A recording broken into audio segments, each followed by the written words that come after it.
Hello tout le monde, c'est Carlessom. Aujourd'hui on se retrouve dans une nouvelle vidéo. Donc encore sur un fait paranormal. Donc ce fait paranormal, qu'est-ce que c'est?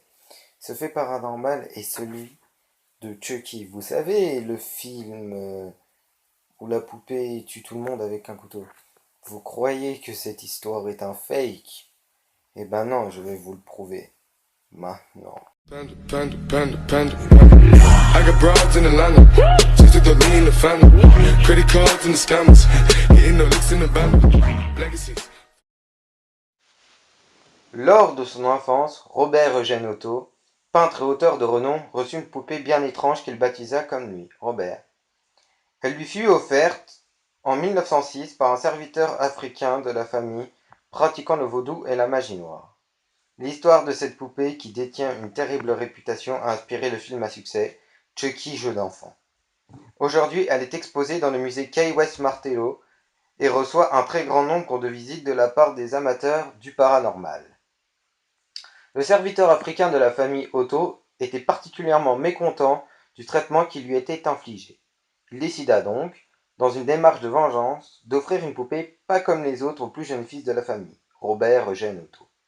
Entièrement fabriquée de guenilles et de paille, la poupée mesurait 1 mètre de hauteur. Très rapidement, Robert s'attacha à la poupée et lui donna son propre nom.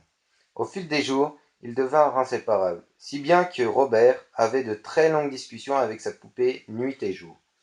Les parents de Robert n'y prêtaient au départ que d'attention, mais trouvaient étrange que leur enfant modifiait sa voix comme celle d'un adulte pour imiter les réponses de la poupée.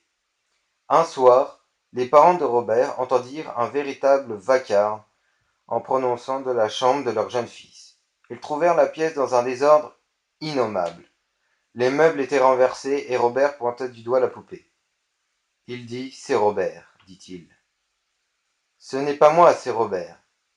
Si la poupée tourmentait Robert, elle posait problème à toute la famille, qui d'ailleurs affirma à maintes reprises avoir observé sur elle des changements d'expression. Ils soupçonnèrent même la poupée de changer d'endroit sans que leur fils ne l'ait déplacée. Plusieurs fois au cours d'une même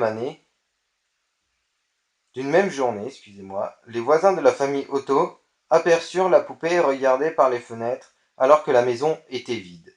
Les parents de Robert décidèrent de la placer au grenier afin que tout le monde retrouve sa tranquillité. Quelques années plus tard, est désormais marié à Anne et devenu un artiste peintre. Ses parents décédés, ils héritent de la maison dans laquelle il avait grandi. Quelle surprise lorsqu'il annonça à son épouse qu'il souhaitait emménager dans une chambre spécialement pour sa poupée d'enfance, avec une garde-robe et un mobilier d'usage.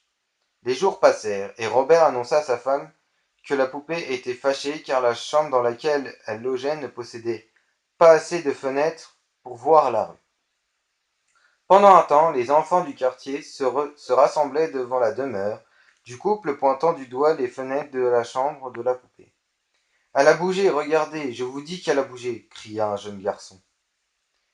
Cependant, Robert assura à Anne qu'il ne déplaçait guère la poupée, mais qu'elle se déplaçait toute seule. Quelques jours plus tard, un plombier venu faire quelques travaux dans la chambre de la poupée fuya la maison terrorisé, laissant ses outils derrière lui. Il affirma plus tard que la poupée avait bougé seule à plusieurs reprises et parfois qu'elle a été à tout autre endroit. Il est aussi convaincu d'avoir entendu des voix et des rires démoniaques provenir de la poupée. Après la mort de Robert Eugène Otto en 1974, son épouse laissa la poupée dans le grenier. Plusieurs occupants se succédèrent et tous déclarèrent avec effroi que la poupée était maléfique. Et oui, elle a été placée dans une vitre blindée, désormais. Et si vous n'avez pas la permission, en fait, il faut demander la permission à la poupée de la prendre en photo ou en vidéo. Sinon, vous serez mort dans les quelques jours qui suivent. Et je vous le jure que c'est vrai. Et donc oui, pour plusieurs de personnes, les films d'horreur sont des faits faux, fake, que des personnes ont créé toutes pièces, les producteurs, les réalisateurs ont créé ça toutes pièces. Et ben non, comme la preuve, comme ce que je viens de vous donner comme preuve, Chucky, c'est vrai. Il y a Annabelle, c'est vrai, vu que les Warren ont vraiment existé.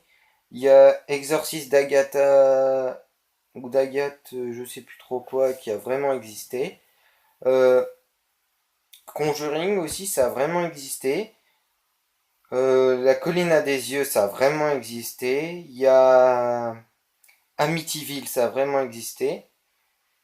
Il y a quoi d'autre comme exemple qui peuvent me venir là? Massacre à la tronçonneuse, c'est vrai. Donc il y a plein de films, je pourrais encore vous en citer plein, j'en aurais pour des dizaines d'heures à citer les films et les faits paranormaux qui a été recensé. Évidemment, les faits paranormaux, c'est pas ouais que fantôme, c'est les faits que la science ne peut pas expliquer. Donc en tout cas, j'espère que ce type de format, ce type de vidéo vous plaira. Et on se retrouve prochainement dans une nouvelle vidéo. Ciao tout le monde!